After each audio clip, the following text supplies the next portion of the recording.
buhay ng mga magsasaka. Sa isang baryo sa gitnang Luzon, araw-araw na nagbabanat ng buto ang mga magsasaka sa palayan. Ngunit sa kabila ng kanilang sipag, sila'y nananatiling mahirap dahil sa mataas na upa sa lupa at pang-aabuso ng mga may lupa. Nababalot ng takot ang baryo habang lumalaganap ang digmaan. Pananakop ng mga Hapones, dumating ang mga sundalong Hapones. Kinukuha nila ang ani, hayop at pagkain ng mga mamamayan. Ang sino mang tumutol ay pinaparusahan o pinapatay. Unti-unting nagising ang galit at tapang ng mga kabataang lalaki at babae. Pagkakatatag ng Hukbalahap, pinangunahan ni na Luis Taruk at iba pang lider manggagawa ang pagbuo ng Hukbong Bayan laban sa Hapon, Hukbalahap.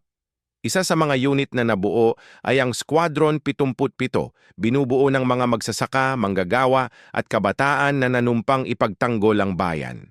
Pagsasanay sa kabundukan. Sa kabundukan at kagubatan, lihim na nagsanay ang Squadron 77. Kulang sila sa armas, bolo, baril na yari sa kamay at ilang nakuhang riple. Ngunit hitik sa determinasyon at pagkakaisa. Unang labanan. Sa isang biglaang opensiba laban sa maliit na pangkat ng Hapones, matagumpay na nakapagsagawa ng ambos ang Squadron 77.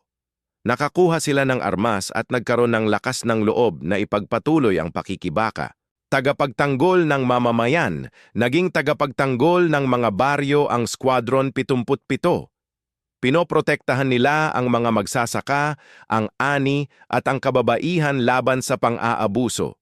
Kapalit nito, palihim silang tinutulungan ng mamamayan sa pagkain, impormasyon at kanlungan.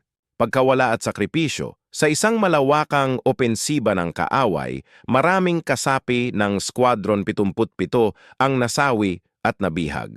Sa gitna ng pagdadalamhati, lalong tumibay ang kanilang panata na ipagpatuloy ang laban para sa kalayaan.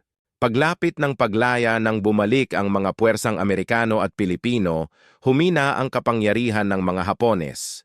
Aktibong tumulong ang Squadron 77 sa paninira ng linya ng supply ng kaaway at sa pagpapalaya ng mga bayan.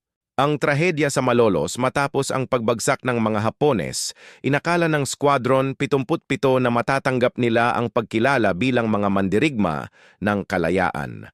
Ngunit ayon sa salaysay ng mga Huk sa Malolos, Bulacan, isang pangkat ng Squadron 77 ang dinisarmahan at tinipon ng mga puwersa ng USAFFE.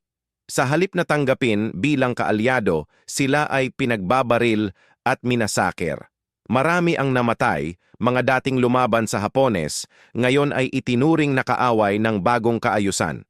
Pagkatapos ng digmaan, ang mga nakaligtas ay nagtago, nagluksa, at nagpatuloy sa pakikibaka sa ibang anyo. Sa halip na hustisya, kanilang naranasan ang pag-uusig at paglimot.